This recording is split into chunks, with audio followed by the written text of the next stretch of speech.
Hey, Moms and Dads. This episode is kid-friendly. This episode is kid-friendly. For creepsters like me. When you're alive, life can be fun. Go to the forest where the shadows do run. They're coming soon. They can hear you.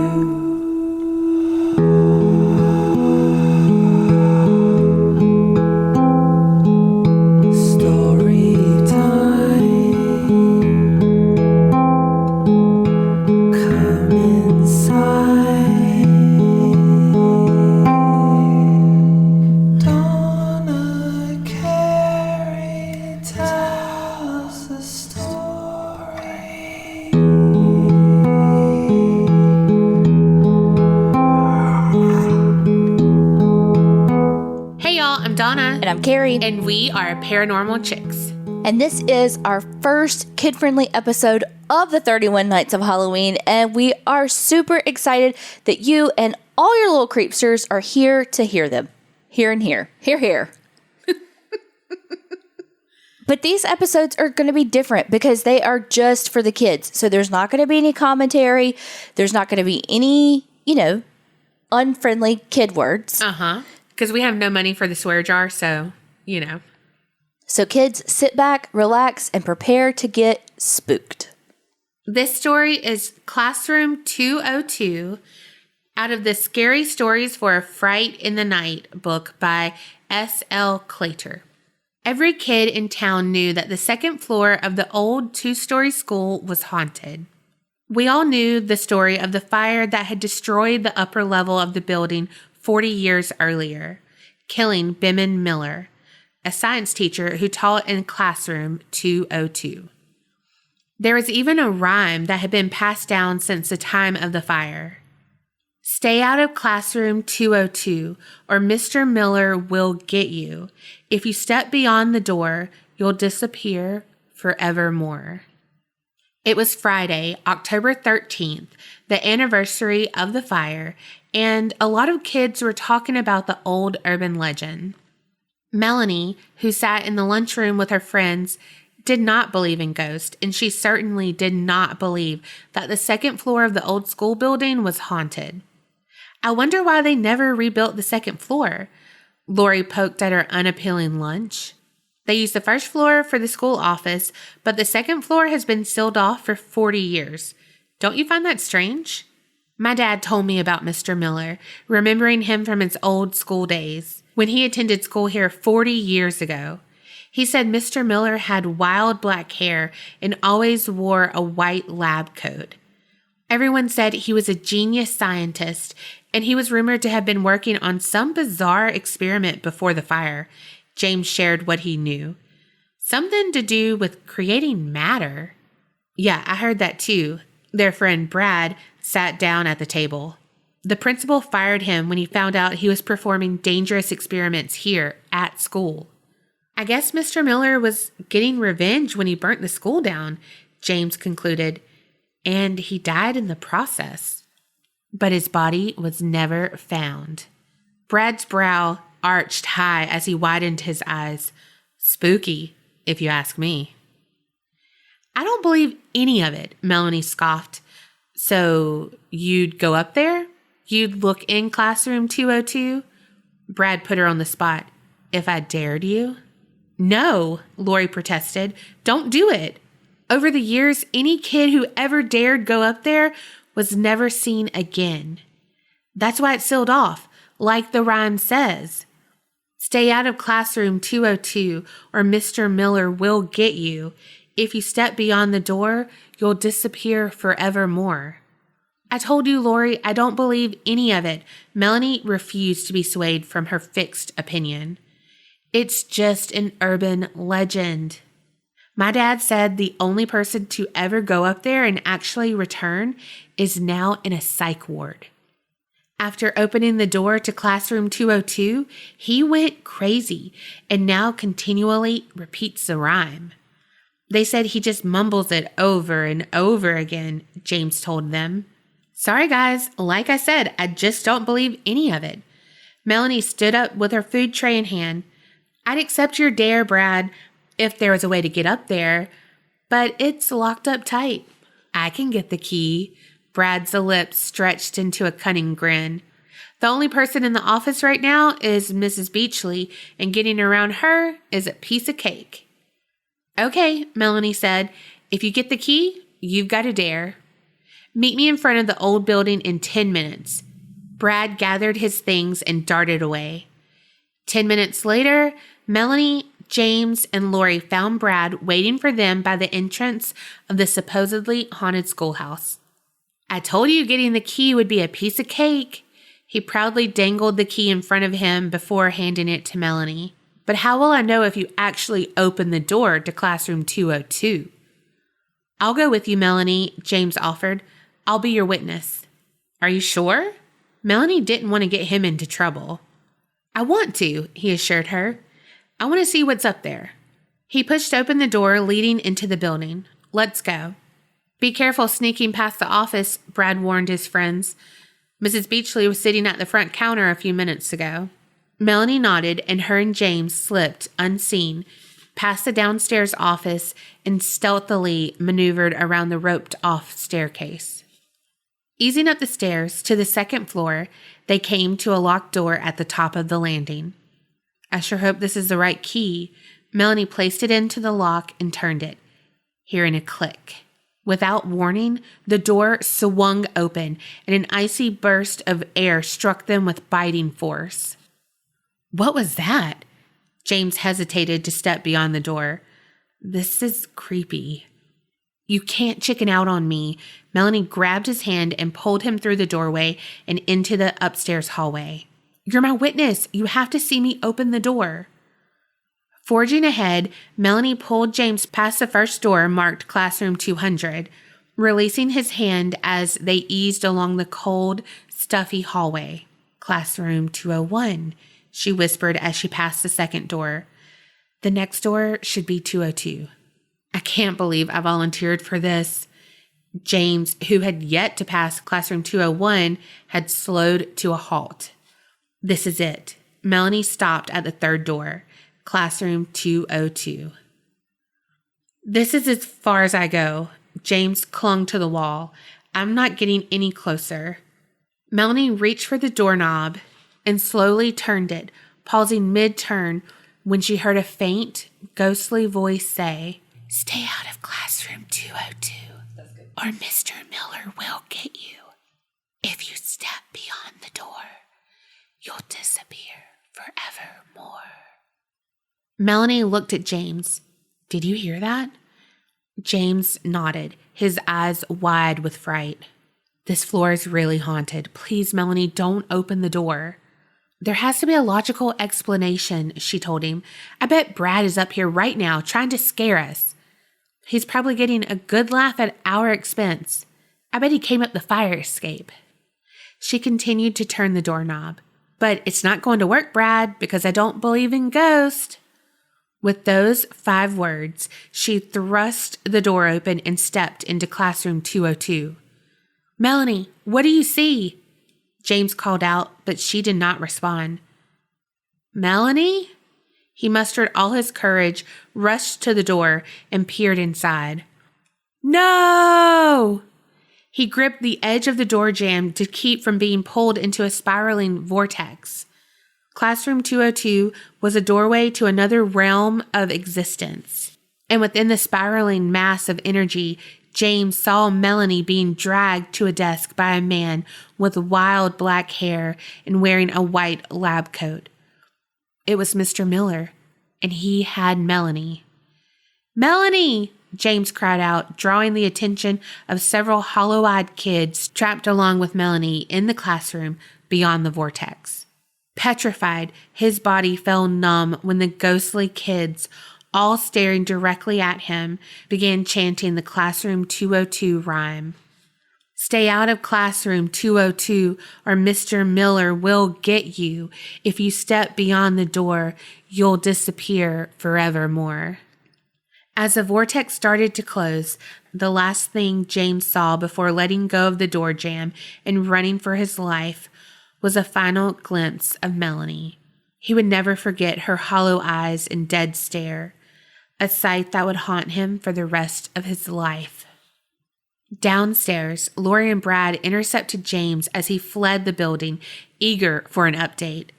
But when they questioned him about Melanie and the haunted second floor, all he could say was, "Stay out of classroom 202, or Mr. Miller will get you. If you step beyond the door, you'll disappear forevermore."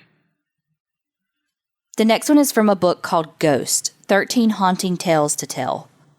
This story is called Reflection by Jesse Refson and illustrated by Chris Sasaki. Rain whipped at Catherine Houghton's window as she huddled frightened in her bed. Though the power was out and the wind howled fiercely outside, Catherine's fear was not from the storm. It was from a single methodical noise that punctuated the room. The insistent tap of a finger on glass. Not from her window, from her mirror. Tap, tap, tap. The room was dark, but there was just enough light for Catherine to distinguish the gleam of the looking glass across the room. There she could make out a faint movement. Just her reflection. She reached for the glass on her nightstand, hoping the water would calm her shaky nerves. But at that same instant, a crack of lightning filled the sky. In a momentary flash, Catherine caught a glimpse of her reflection. This time, glaring out from the surface of the glass, its grin stretched wide with malice. Catherine dropped the glass in fright. It shattered against the room's aged oak floorboards, and water cut a jagged puddle across the floor, dark as blood in the dim room. Catherine silently cursed as she ran to her bathroom for a towel. She was careful to avoid the bathroom mirror, but she couldn't help catching the erratic movement of her reflection in the corner of her eye, beckoning her to look back. As she hurried to her bed, the same insistent tapping followed her from the bathroom. Tap, tap, tap. Catherine moved quickly to sop up the spill, but even here she found her reflection staring back menacingly from the dark pool of water. Catherine tossed the towel down to cover it. She'd never before realized how unavoidable her own reflection was. Mirrors, glass, water. There was no escape from the dark double wordlessly stalking her while the storm raged outside. What did it want? Tap, tap, tap. The noise floated to Catherine across the deep shadows of the room in response. There was no way around it. She took a deep breath and looked up at the full-length mirror opposite her bed. Her reflection loomed in the glass, almost ghostly pale in the dim moonlight. It crooked a finger at her, motioning her over. It dawned on Catherine that the only peace she'd find that night would be in doing as it wanted. She walked slowly across the room, the floorboards creaking under her weight. The storm pelted the window in a torrent of rain. Up close, Catherine's reflection was identical to her, except for the sinister look on its face. It was deeply unnerving. Catherine thought of all the times she'd examined her reflection, unaware that it might be staring back at her. The reflection brought her back from the unsettling train of thought as it pantomimed, touching its finger to the glass. It wanted her to tap the mirror. At Catherine's hesitation, a clap of thunder drew her attention to the window. Her reflection was there as well, staring out from the glass pane, a reminder that there was no escape. Catherine made up her mind and slowly raised her trembling hand. The reflection nodded approvingly as Catherine's finger struck the cold mirror. Tap. Wind poured insistently against the side of the old house, as if trying to draw Catherine's attention too. The reflection stared. Catherine brought her finger down again. Tap. The storm outside intensified, the sky splitting wide to bleed its contents down against Catherine's window. Perhaps it was her imagination, but it seemed her reflection licked its lips in anticipation of her finger contacting the glass one last time. Catherine brought her finger down. Tap. Lightning cracked, giving Catherine one last look at the deep hunger stretched across her reflection's face. Then, as quickly as it had come, the light vanished. The next morning, the rain had given way to sunlight, now filtering warmly into the room. A slender, brown-haired girl slept peacefully in the bed. But Catherine, hoarse from screaming through the long, dark night, was not at rest. Though her fists were bruised and bloodied, she pounded hopelessly on the thick surface of the mirror.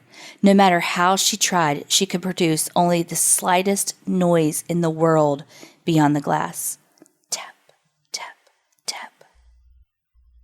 This story is called The Haunting of Bedmans Creek, from Scary Stories for a Fright in the Night by S.L. Claytor. Wednesday, May 18th. The sun had just touched upon the western horizon as 11-year-old Dylan Smith and his father, Mike, rounded the bend of a sleepy oxbow while river fishing. Moving against a choppy current in a 16-foot John boat, Mike slowed to a trolling speed as they approached the mouth of Dead Man's Creek. "It's getting late, Dad." Dylan felt a sudden flood of apprehension. "I'd rather not go up to the creek this close to dark." Ominous shadows fell over the entrance of the narrow waterway, cast from overhanging trees that hugged the creek's steep bank. Overgrown shrubs and a canopy of interwoven vines, reminiscent of a jungle, created an illusion of entering a tunnel. "We won't go far, just to the old bridge." Mike headed into the creek, despite his son's reservations, dodging branches that crowded the gloomy passageway. This creek is creepy at night. Dylan ducked to avoid a large spider web that stretched the width of the creek. That was close. He glanced back. That is one big spider. "A golden silk orb weaver," Mike told him. "A banana spider." Consumed by a sense of dread, Dylan sat down next to his dad and stared at the eerie view ahead, tuning in on the forlorn hoot of an owl in the near distance. "It's getting cold." He shivered, suddenly aware of a drastic drop in temperature, and rubbed his arms to brush off the unexpected chill. "This is weird for this time of year." His breath fogged when he spoke. Glancing up at the treetops that swayed to a doleful moan, Dylan's uneasiness turned into utter fear when a faint, drawn-out whisper emanated from the woodsy bank on his left and rode on a gust of wind. "One." The word was distinct, posing a cold, unearthly tone. "Did you hear that? I think someone's watching us." Dylan visually searched the dark bank, pretty sure he detected movement, but it was hard to distinguish what was there, what might be looking back. "I didn't hear anything." Mike showed no concern. "There are a lot of animals scurrying around these woods. Squirrels, raccoons, armadillos." He maneuvered the boat past a fallen cabbage palm that half blocked the waterway. It wasn't an animal. No one could convince Dylan otherwise. He was certain of what he'd heard and feared that someone or something other than a forest animal was following them along that shadowy bank. "Let's turn around, Dad, please. I have a feeling something bad is about to happen." "Don't be ridiculous, Dylan. There's nothing in these woods at night that isn't here during the day." Mike kept going. "I told you, we'll go as far as the old bridge." Reaching the widest point of the creek, known as Blind Bend, where the waterway ballooned to a span of at least 30 feet, the creek made a sharp left turn before bottlenecking back into its original narrow course. "I heard a whisper, Dad." Dylan divulged exactly what he'd heard. It wasn't an animal. It didn't even sound human. "You've fished Bedman's Creek a lot over the years. Have you experienced anything strange? Could it be haunted?" "You know I don't believe in such nonsense." Mike continued to follow the winding waterway that gradually constricted as they moved deeper inland.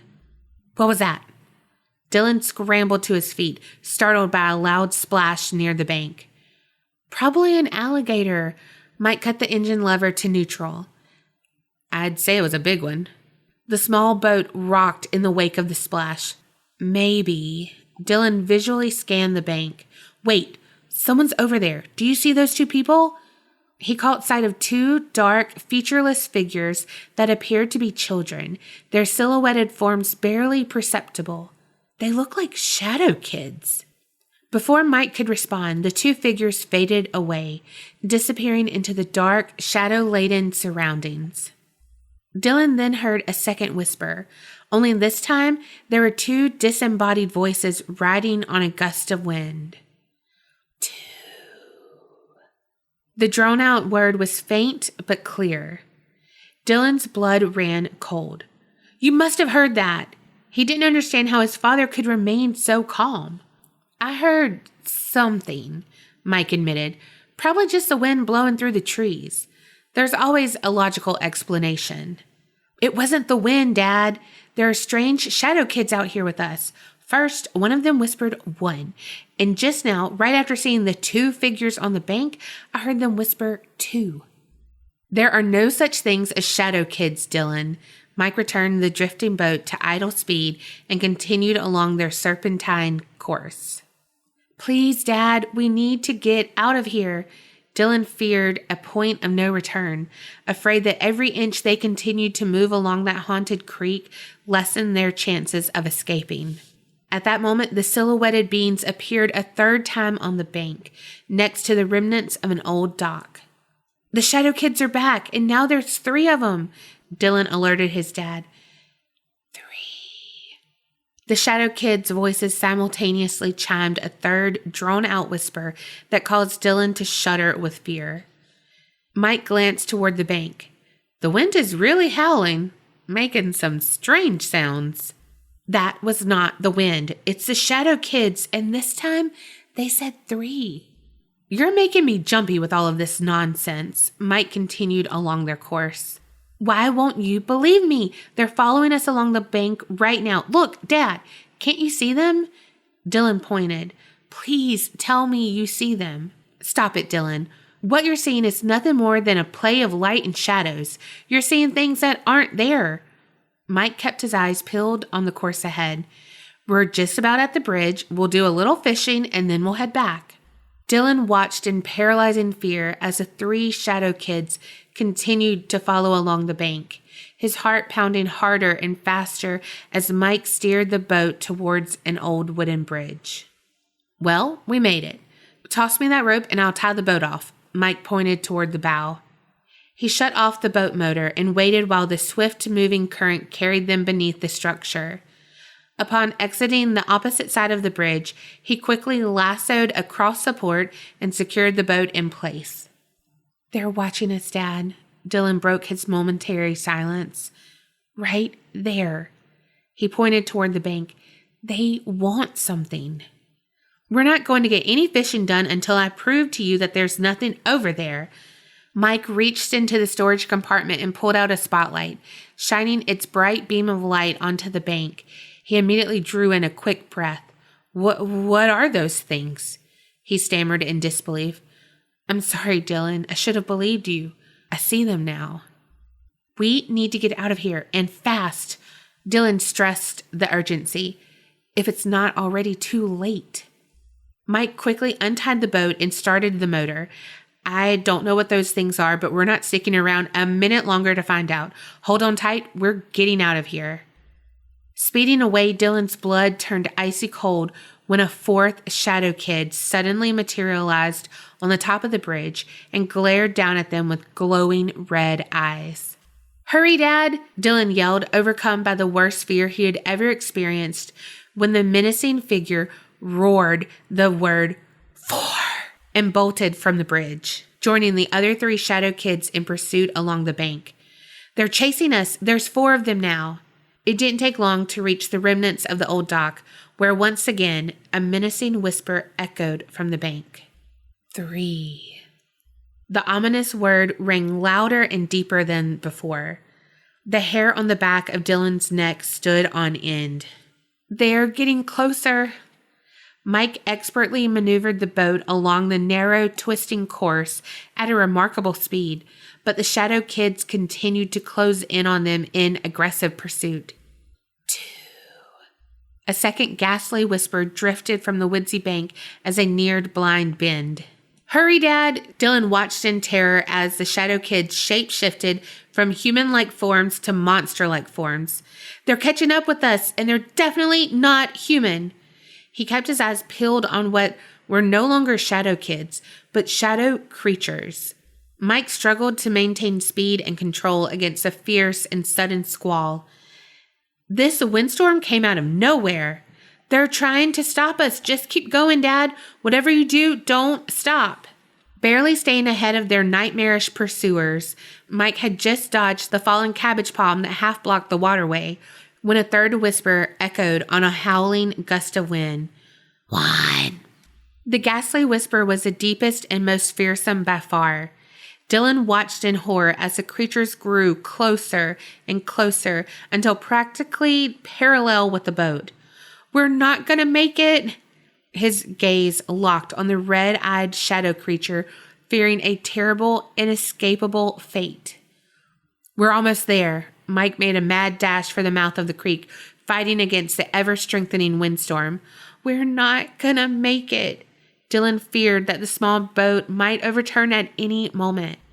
Now, only mere feet from the mouth of Bedmans Creek, the red-eyed shadow creature released a piercing cry and lunged toward the boat at the exact moment Dylan and Mike exited the waterway.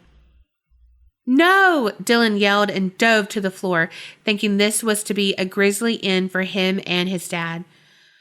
"We made it." Mike glanced back at the creek.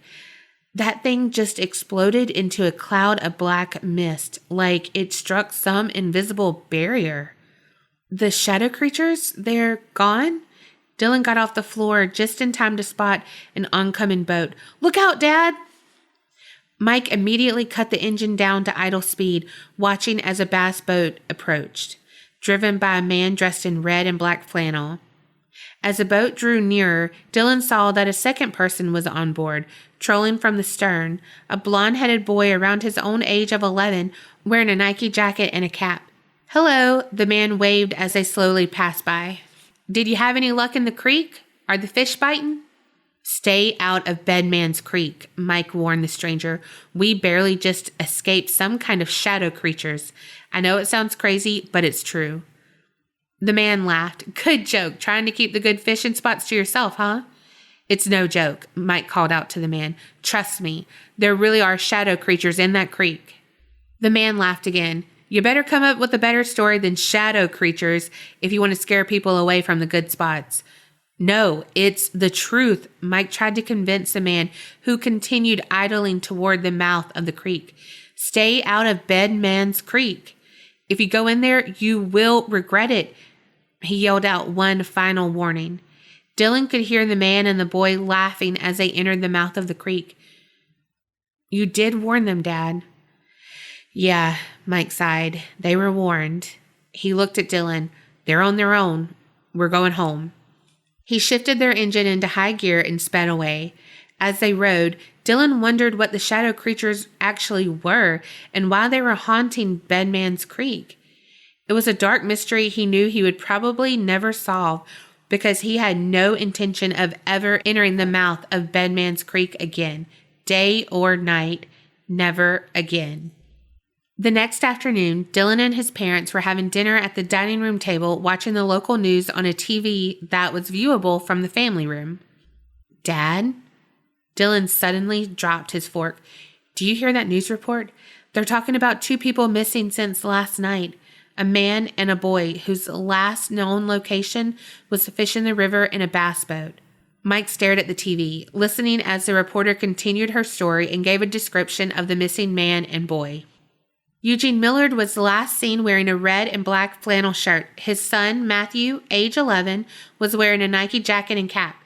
If you have any information regarding their whereabouts, please call. Dylan's eyes grew wide when the missing duo's picture appeared on the screen. "That's them, Dad. That's the man and the boy we saw yesterday."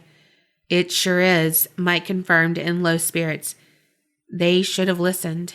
Your dad told me what happened. Susan, Dylan's mother, said, I never believed in the haunting of Bedmans Creek. Until now. What haunting? Dylan was eager to know. Well, throughout the years, it's been told that 4 shadow kids inhabit the creek, but they seldom appear to the living, Susan told him. When they do make an appearance, they're heard calling out numbers from various spots along the bank of the river, beginning on the count of 1 and continuing until a red-eyed creature appears on the count of 4. When that final red-eyed creature appears, a chase is initiated, and if their prey is caught before escaping the creek, the victims are snatched through the watery depths and into the netherworld. Why do they count to 4? Dylan was curious. According to the legend, it's a game that the Shadow Kids play. They're said to guard 4 bases that are positioned along the creek, calling out each base as it's passed. Then, when their opponent reaches the 4th base, which is alleged to be the old bridge, the red-eyed shadow creature appears and yells 4, setting a cat-and-mouse chase into motion. That's exactly what happened to us. Dylan could hardly believe it was just a game, a horrible, horrifying game. And they almost caught us. Few people have been lucky enough to win that game and survive the haunting of Bedmans Creek, Susan said. I can't imagine the Shadow Kids like to lose. No, probably not. Dylan recalled the fierce predators. We were lucky. Very lucky, Mike concurred. We managed to outrun them, but we were only mere seconds away from being dragged down through the murky water and into the netherworld. Yep, it was a close call. Dylan would never forget that terrifying experience. We played the Shadow Kids game and won. Sadly, I can't say the same for Eugene and Matthew Millard, who apparently weren't so lucky. Dylan imagined the duo trapped in a dark, grim netherworld with many other ill-fated victims who preceded them. For, like his mom said, very few people had been lucky enough to win the game and survive the haunting of Bedmans Creek. Okay, last one. We're going back to the book Ghost 13 Haunting Tales to Tell. This one is called The Old Pond, written by Blaise Hemingway as told by Scott Turley. Samuel picked at his food, the sharp sound of the fork scraping porcelain echoing in the small kitchen. Dinner was a silent affair. The boys' parents rarely spoke these days. Then again, they didn't have to. The signs of grieving carved deeply into their faces did all the talking for them. Though 2 years his junior, Emily had been in the same grade as Samuel. The year he was held back, Emily skipped. So Samuel had to suffer the humiliation of repeating the 4th grade in his little sister's class. School, like everything else in Emily's life, had come easy for her. Emily was smart. She was beautiful, she was popular, and she never hesitated to remind Samuel that he was none of those things. Emily teased Samuel both day and night, at school and home, in front of friends and family, always finding new ways to embarrass him. But there was one place where Samuel could escape his sister's taunting. One place where Emily floundered and Sam thrived. The old pond. While Samuel would swim every day until winter's chill froze the pond over, Emily kept her distance. Not a strong swimmer, Emily never ventured deeper than into waist-high water. But that was what made her drowning so suspect. What possessed Emily to swim out in the deepest part of the old pond? What was she thinking? Why would she do it? The question lingered. Samuel excused himself from the table and went upstairs. Climbing beneath the woolen covers of his bed, he laid his head to the pillow. Samuel turned to the large window facing the backyard. Through it, the boy could see the moon reflecting on the still water of the old pond, the same way it had the night Emily drowned. The boy shivered, trying to push that horrible memory away. Samuel turned to face the ceiling, holding his stare onto it until his eyelids finally grew heavy and he slowly drifted asleep. It was the sound of splashing that startled Samuel awake. His eyes sprang open and he looked out his window. Ripples of water broke up reflected moonlight on the old pond. Something or someone was in there. Curious, Samuel rose from his bed, stumbled down the stairs, and stepped out the back door of the house. A thin mist clawed out of the water towards the boy, forming a path that led Samuel right to the old pond. Samuel slowly walked toward the silent water, over the dew-covered grass that wet his bare feet and the cuffs of his pajama pants. Samuel stopped at the shoreline, watching and listening carefully, but the splashing had stopped. The old pond was quiet and perfectly still. Samuel turned to look back at the house, and the splashing started again. Samuel slowly craned his head around and spotted ripples in the water. "Hello?" the boy called out, his voice cracking. "Is someone out there? Help me! Help me, Samuel!" He immediately recognized the voice crying out to him. "Emily?" The boy squinted, scanning the surface of the pond. "Please, Samuel, help me!" his sister called to him, voice gurgling as her throat filled with water.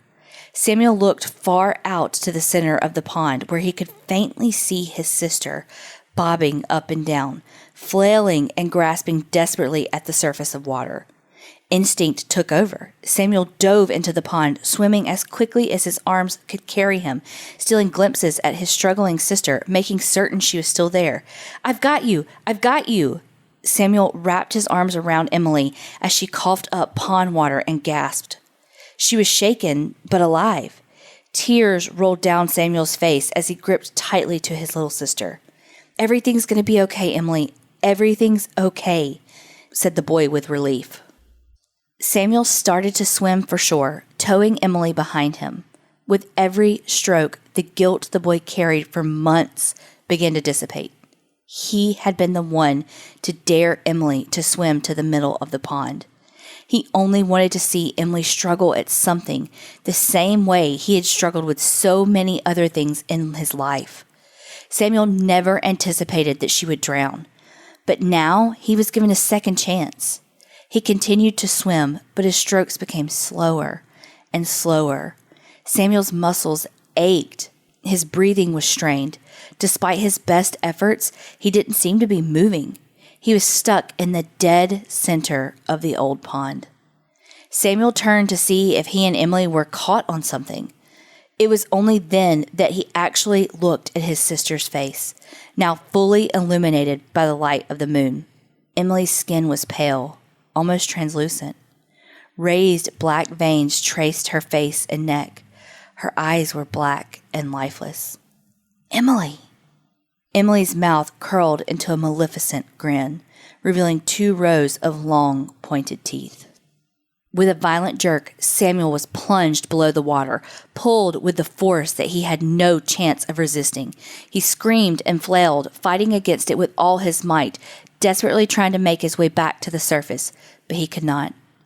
Samuel watched helplessly as the moon's reflection became smaller and smaller, while he sunk deeper and deeper.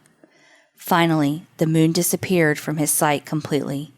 As a last bubble of air left his lips, he knew he would never again return from the black depths of the old pond. Thank y'all so much for letting your little creepsters be a part of our 31 Nights of Halloween. We love doing these stories, and you can expect them to come out every single Saturday during the month of October. Thank y'all so much, and remember, Creep it real and don't get scared.